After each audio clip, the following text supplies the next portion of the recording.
Okay, good morning again. Our next topic is how to set up restriction and course completion. So, first thing you need to do is you need to switch on again the editing on. Okay, after switching the editing on, click now the course completion. Okay, course completion. Then, click the bulk edit activity completion. Okay. Then after that, magde-define tayo dito ng manual ng rules. So, usually manual siya, ibig sabihin niyan, ang student ang magche-check mismo para siya na mismo ang magche-check para ma-mark yan as complete. So, but it's not valid online learning. So, dapat kusa siyang magche-check pag na-attain niya yung criteria mo. Okay, so let us start with the principles with the book. Principles of Adult Learning, kunwari itong books. So, dapat ang rules ay basahin niya ito. So, hindi siya mag-check hanggang hindi niya binabasa. So, ganun ang rules. So, lagyan natin ng check, edit. So, edit. So, from the default, palitan natin show activity as completed when condition are met. So, dapat, ang condition mo, the student must view this activity to complete it. So, ibig sabihin, hanggang hindi niya binabasa lahat ng page ng book, hindi siya mag-check. Then, click Save. Next is the URL. So, ang URL at saka si file, halos parehas lang naman ang pwede mong gawing criteria dyan. Kasi parehas lang yan, information. So, click Edit. So, you need to check it, i-check it. Kailangan yung ulitin natin, para maintindihan. I-check nyo dapat parehas kasi kung ang criteria nito ay gusto nyo parehas lang, i-check nyo yung dalawa. Then, click edit. Ayan, edit. Okay, kung makikita natin, ito yung dalawa. Then, the same, show activity as complete when conditions are met. Then, click student must view this activity to complete it. Then, save. Okay? Kung makikita nyo, broken line na siya. Broken line. Ibig sabihin, kusa siyang mag-check pag na-met yung condition mo. Pero sa quiz po, iba ang criteria sa quiz. At saka sa task. So, dito tayo sa assignment. So, sa assignment, ano ang criteria mo pwedeng gawin? So, dapat show activity as complete when conditions are met. The student dito tayo. The student must receive a grade to complete this activity. Ibig sabihin, hanggang hindi mo siya binibigyan ng grade, hindi mag-check. And student must save this activity to complete it. Sige, dapat ito lang. Student must receive a grade to complete this activity. Kasi pag chinekan nyo to, ibig sabihin yan, pag nag-submit siya, automatic mag-check with or without your grade. So, ito lang muna. Then, save.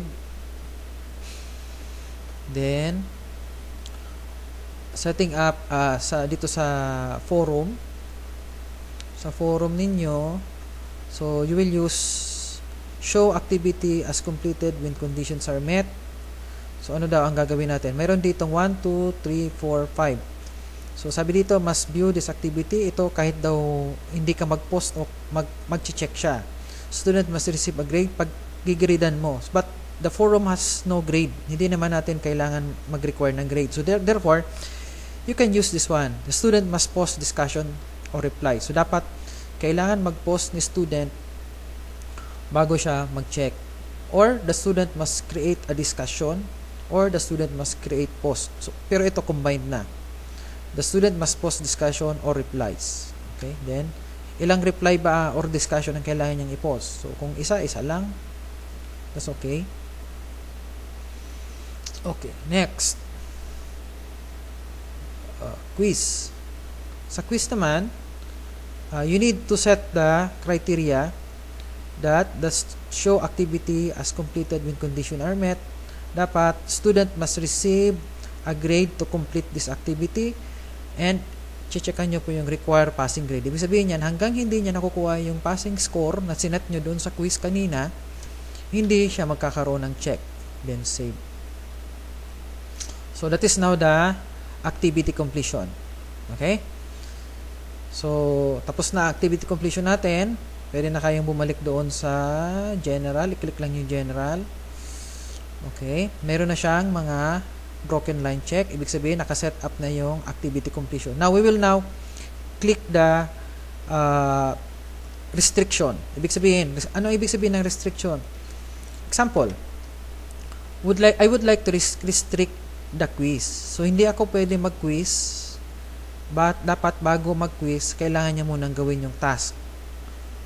Or restriction, hindi ako pwede mag-perform ng task hanggang hindi ko nababasa yung mga books. So, pwede nyo yung lagyan ng restriction. Kasi pag wala yan na restriction, ang gagawin ng student mo, direct kagad yan dito sa quiz. Hindi niya na kailangan magbasa. So, pag may restriction yan, hindi niya ma-open ang quiz hanggang hindi niya na-attain itong check dito. Okay? So, let us start. So, dito tayo sa quiz. Dito muna tayo sa task. Kunwari, sa task, hindi ako pwedeng makapag-perform ng task hanggang hindi ako nagbabasa. Okay? So, ano ang gagawin? Balik tayo doon. So, ang criteria mo ay ilalagay mo dito sa task. Make sure na naka-editing. Then, click Edit. Then, Settings. So, punta tayo dito sa Restrict Access, I should say. Okay. So, add restriction. Ano ang restriction? There are activity completion, date, grade, user profile, I should say. So, activity completion. So, anong activity completion? So, yung books, you must read the book first. Okay? Add restriction again. Activity completion. Kunwari,